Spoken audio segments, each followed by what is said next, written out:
and welcome to the Newton Sports Club podcast, a new podcast dedicated to the teams, players, coaches, staff and members of Newton Sports Club. Each episode we will follow the cricket, rugby, tennis and football teams, including pre and post match interviews, results, upcoming fixtures and specially featured interviews from players, coaches and supporters alike. But this podcast isn't just about the players, it's about the supporters, members and customers of Newton Sports Club, and we will invite all of our listeners to join in on the pod each and every episode. So, wherever you're listening, sit back and let's get into the episode.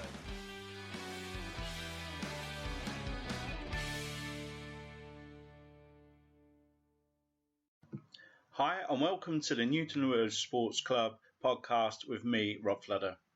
Now, this is episode 4, part 2, and I hope that you listen to part 1 because it was an amazing episode, especially interviewing the 4 Storm guys. Absolutely brilliant, loved it. Now, down at the club on Friday night was an absolute blast. There was lots of atmosphere, especially with the Rugby Union guys. They had their presentation night. The guys looked absolutely amazing, donning their club ties, shirts, the drinks were flowing. The club smelled amazing, to be fair. There's an aroma of aftershave, and the wives, girlfriends and family friends, they all looked amazing as well. So fair play for all the effort that went into it, and by all accounts it went absolutely amazing. So fair play, and I hope the guys really enjoyed it. Now, I did try to get a few stories from the guys, because the Union boys had just come back from a trip from Benidorm. Now, as you'll hear in a minute, we did get James from the Union team on, and I did try to get a few stories from him, but he was reluctant to say anything. Now, in his defence, he didn't go to Benidorm, so fair play, but you would like to think there'd be a few stories. We did get Paul, the chairman, on, and he too was unwilling to share any stories. Now, it's a little bit earlier in the night, I suppose, so the drinks were flowing, but maybe not quite enough to get enough stories. And let's be honest, we all know that what happens on tour stays on tour. We've all been there, etc., etc. But there's always one or two good stories where people have embarrassed themselves, be that fallen over, a fancy dress gone wrong, whatever the case may be. Yeah, and worse. Right, and they're the stories we want. So we don't want any misgivings, people doing things they shouldn't have done. But I'm determined to get some stories. So it's a bit of a spoiler alert. I can't get any on this one, so lower your expectation. But the interviews are amazing all the same, okay, with the Rugby Union boys. Now, I was also fortunate enough to get Ben Walkden on. Ben playing for the cricket boys. He was playing T20 on Friday night, but a Lancashire player, professional county cricketer, but you could just tell his enthusiasm for Newton, being around the boys. He comes from a long heritage of players in and around the area. Both his dad and uncle played for and captained the Newton le Willows side. So you can, a bright young man, you can really tell his love for Newton, as well as talking a little bit about Lancashire and some of the great players he's trained alongside, including Jimmy Anderson. I won't give too much away, but an amazing interview there. I also had the opportunity to interview Milarke. Now, Milarke are a local band from Newton that were playing for the presentation night. I think it's the 3rd or 4th year they said that they've been playing it. And these boys were absolutely fantastic. They come along, they jumped on for an interview, run me ragged, to be honest with you. They were so funny, their banter was amazing, but a great attitude. And I think you'll love this interview when you hear it. But one thing I would say is that I think that this pod is going to help them break America, okay? Because we've had listeners from America, Australia, India, Colombia, Jamaica. We've had all over the UK, right? The only place in the UK we haven't really touched has been the East Coast, okay, which is Norwich and Ipswich, and I think I said that before, right? But everywhere else. So we're trying to push the pod, push Milarke to get into America and crack America. Now, can you imagine? And look, this is blue sky thinking, right? Just chill. I'm not being serious. I'm not Simon Cowell, right? But let's try to push Milarke and get them further afield. Now, they do gigs further afield, okay? They don't just stay in Newton. But if there's anyone listening that's anywhere abroad, Scotland doesn't count, all right? I know you want your independence and all that, but doesn't count, okay? They got to get on a flight at least, right? And get them a gig abroad. That'd be amazing, right? Because these boys, I could hear them in the background. And I've got to be honest with you, you couldn't tell that they weren't the actual artists that they were performing the tracks of.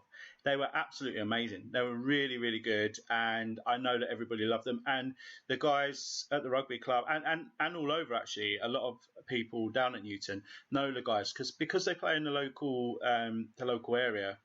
In the pubs, etc. A lot of the boys know them. So fantastic. They're well known, but what a giggle as well. They were absolutely brilliant. So, yeah, look, let's get into one of these interviews. The first one is James. James, come on. He's really humble, loves the club, loves rugby. One of the got least experience with the club of everybody I've spoken to so far, I think, other than maybe some of the kids. But even that, you know, he's only been associated with the club about 4 years, but his enthusiasm is amazing. And this interview was pre any of the awards okay? So it's a presentation night. This was pre any presentations given out. So just have a listen to this, and I think you're going to absolutely love it. Yeah, I did. And yeah, easy guy to talk to and really, really down to earth. Enjoy. Okay, welcome James again to the pod. How you doing? You well? Yeah, good, thank you. And yourself? Very well, thank you, very well. James, we're here tonight, the Union Boys presentation night. Everybody looks really dapper. We do, to be honest. I mean, you know, everyone's scrubbed out quite well, everyone's kind of got their best shirts out, and those club ties have reappeared for one more year. It looks really good, and the waft of aftershave is really quite overwhelming, so it's quite nice. Yeah, I mean, there's a term I would use, but maybe not on this podcast. Yeah, I get you, and I suppose it's a little bit different to the typical changing room aroma you used to on a Sunday evening. Certainly after a full game anyway, especially through the winter season.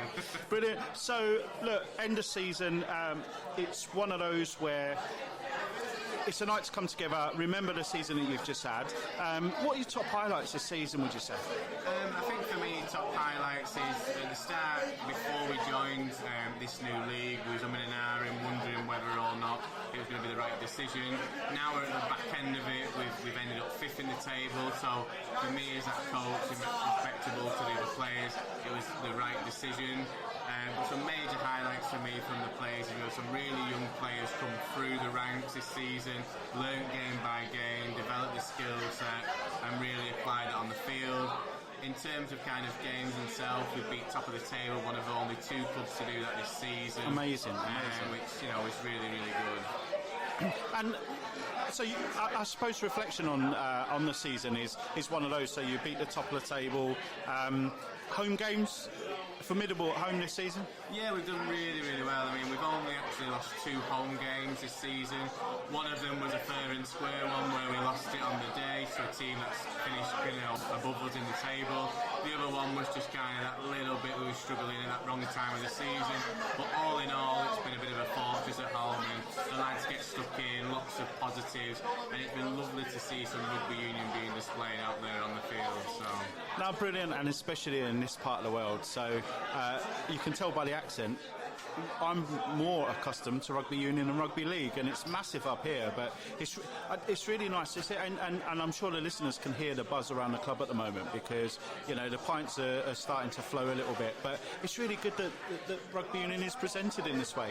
Yeah, and I think so, and I think definitely on a map is Newton in terms of the heritage, and I've only been here a few years myself, but, you know, previously you speak to the old boys, you speak to the people that are down tonight, and you get all the stories of once upon a time where the dial-up phone came in, the players had to rush into the clubhouse to find what name was up on the board.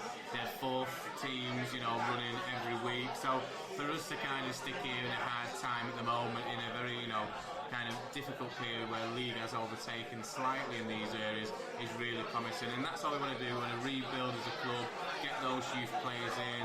We've started the ball rolling with a few people to help us in that setup. And I think, you know, that's the positive future that we can hold, really. Absolutely. And if I look at Rugby Union right now, England going okay, not quite at the levels they once were. The French are right up there, the Irish are right up there. But in terms of the local game, how's it developing, and what's the future at the moment? Yeah, I think the biggest future for me, looking around kind of the local derbies that we play, is that you're really seeing the youth sections coming through. A couple of games been on the receiving end and the positive end of it, and those younger players who kind of are learning that trade, learning that skill, and just put it into practice. And it takes a little bit of flair sometimes, and we've had those moments and magic moments in games this season, but it's just trying to make sure we get that, the basic level of rugby, and that's what I always reiterate as a coach. Basics win games, and I think that's what we're going to get back to. A bit of the old school basics: win the rucks, win the line-outs, win the scrums, and then we'll dominate the rest. Brilliant. So it sounds like the game of Rugby Union in the Northwest is in healthy hands at the moment. Yeah, definitely. And I think, looking around all the other kind of open age teams, everyone I've spoken to before and after the games have been really positive about this league. We're all first team kind of representatives, and actually, like, looking at it, it gives us something to really look forward to next season. We know where we are now. We know what we can achieve, being the top of the table. So for me, the only way is up. Just the hard work will continue in a few weeks' time after the Bears. Brilliant. And did I hear earlier a little snippet that maybe there was a trip to Benidorm for some of the lads? Lisa? Yeah, I mean, unfortunately myself, I didn't get to attend just within my job, personally, but a few of them have just started to divulge some of the minor secrets of, but what stays on tour unfortunately stays on tour. So you can't disclose it, even though you weren't there. You must have heard something that you can disclose, just one or two little bits that you can stitch one of the lads up with, maybe. Yeah, I mean, the only little bits I can know already is kind of, they struggled on the last day to get home. It was a little bit of one of those that, they had to get reorganised very quickly, and I suppose after a few days having a good time would have been one of those panic moments setting in. That's a really tame story, but very politically put there, James. So I'm sure your teammates will respect that, and even if we don't, and I'm sure as the beers flow, I'm determined to get some of those stories out for the pod. I might have to tick the explicit nature box when this episode goes out, maybe, but let's see what we can get. Definitely. I'm sure you get a few, give it another hour or so, you'll definitely open those horizons. Brilliant. Well, James, look, thank you very much. Enjoy the night tonight. Everybody looks amazing, including yourself, and good luck for next season. Cheers. Thank you very much. Cheers, for your James. time. Thank you. I told you there that James, an amazing interview there. Really, really loves his rugby. He's a school teacher as well. So, a bit of coaching going on in and around kids, and really, really passionate about grassroots sport as well. But looked dapper, as did all the guys there. And James was joining Paul, the chairman of the Union Boys, later on during Paul's interview. Okay. Now, I'm not going to tell you any more than it, other than he was there, he was supporting. It was absolutely fantastic to hear and see the both of them. Now, I will say, in Paul's interview, James was a little bit more, how do you say, tipsy? Is a polite way. You could tell that the boy had a drink. Nothing too bad at all. He was just enjoying his night, and great to see, because you'll hear later, very well deserved.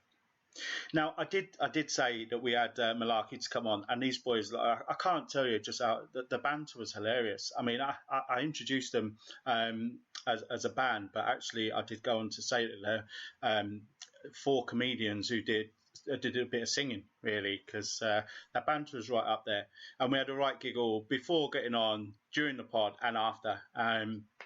And fair play to them, they didn't have to come over and do the interview for any good reason, other than they're really game and really decent guys. And, banging out some Kings of Leons, you could hear it going through. It was absolutely amazing. So if you are local and you're looking for a band, or you want a night out, or you just see that these guys are playing in the local area, please, I don't get any money for this promotion, I promise. I'm not on any compensation. I'm not an agent or a manager. But Milarke, if you're looking for one, I'm available. But no, it's really well worth going down to listen to them. Have a couple of pints or a soft drink, whatever you want. You don't